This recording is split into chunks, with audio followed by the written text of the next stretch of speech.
Your Lord said to the angels, I am going to create a human being out of clay. Surah Sad 71. Another error in evolutionary creation stems from the faulty interpretation of the verse. In some translations, the expression, I am going to create a human being out of clay, appears as, I am making a human being out of clay, and the claim is made that this refers to the gradual creation within a process of evolution. However, the original Arabic makes it clear that this is a purely subjective view and entirely contradictory.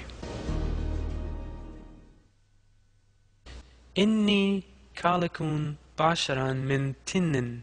It means, I am he who created a human being out of clay. The verse says nothing in regards to the translation of, I am creating. In fact, the verse continues, when I have formed him and breathed my spirit into him, fall down in prostration to him. It is clear from this that the verb create here takes place in a single instant. Indeed, no Islamic scholar translates it as meaning, I am creating. For example, Imam al-Tabari translates the same verse as, I am going to create a human being out of clay, and provides this commentary. Your Lord once told the angels, I am going to create a human being out of clay. When I create him, order his form, and breathe my spirit into him, you will prostrate before him.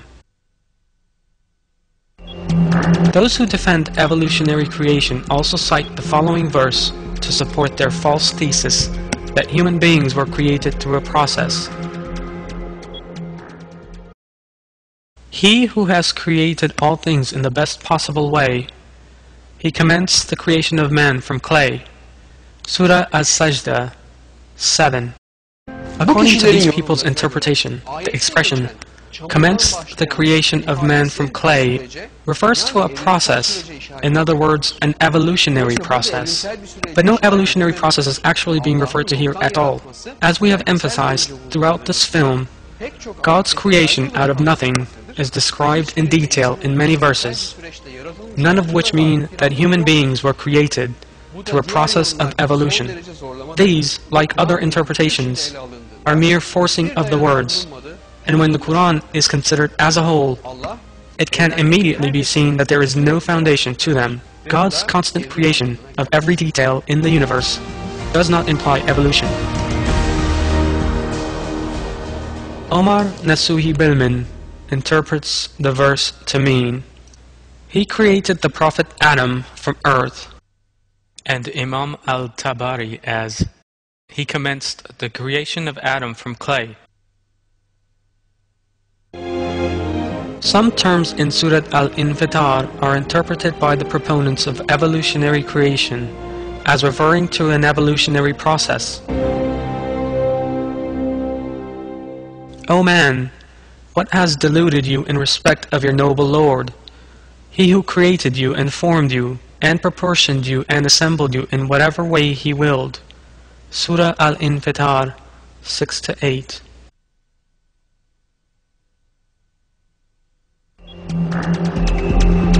Yet, it would be forcing the verse's meaning to say that they refer to an evolutionary process.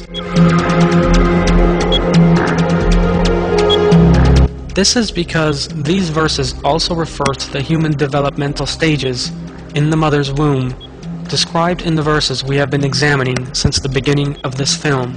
In fact, Hamdi Yazir of El-Mali interprets the verse as follows. Your Lord created you. It is clear that creation here means bringing into being prior to ordering the body and the organs, giving measure and form and bringing the parts together. We are also told that existence, the essence of every blessing, is the most important divine favor and kindness. He then ordered your body and organs. It is stated that He created you from dust, then from a drop of sperm, then formed you as a man. Surah Al-Kahf 37. And as in many other verses, that man was brought to the stage at which he could have the soul breathed into him in stages. He ordered your body, organs, and powers, and gave you harmony and moderation. There are two interpretations here, one originating from adl and the other from ta'dil. Since they both mean balancing and normalizing, several interpretations have been made stating that the creation in order has been made perfect. According to the account by Muqatil, the expression in Surah Al-Qiyamah 4 that we are able to reshape his fingers means that the body is well proportioned and orderly, as the matching and details of the twin organs such as the eye, ears, hands, and feet is known from anatomy. Omar Nasuhi Belman interprets the verse in these terms. Yes, your Lord who created you gave you form from nothingness, then shaped you, gave you sound and perfect organs, and proportioned you. He proportioned your organs with a pleasing beauty and natural disposition. Imam al-Tabari states that the verse 7 of Surah Al-Infitar refers to being created within an order. O man, the Lord who created you made that creation ordered and produced you in a healthy, ordered, and correct form. In other words, He created a complete human being with ordered height, sound dimensions, and in the best possible form and appearance. God produced you with the beauty or ugliness He saw fit. As can be seen from these statements, the verses are clear. We are told in the Quran of God's sound, ordered, and regular creation of man.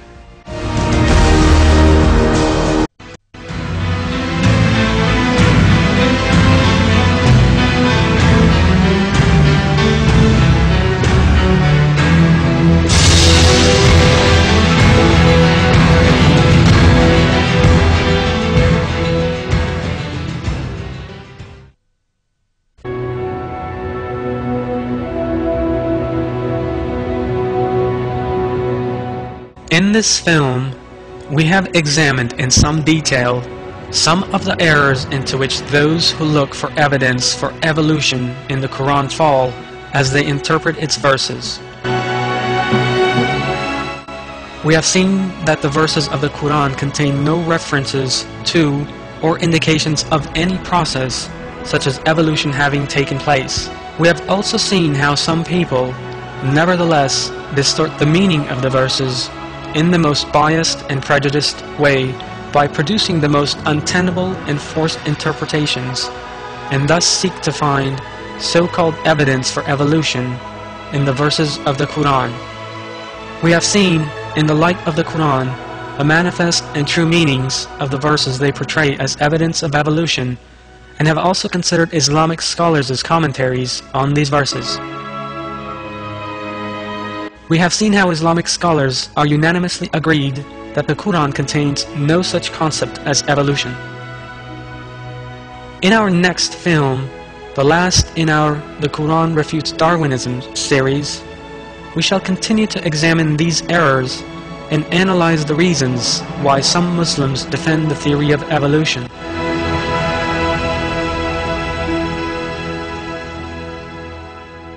We send down in the Quran that which is a healing and a mercy to the believers, but it only increases the wrongdoers in loss.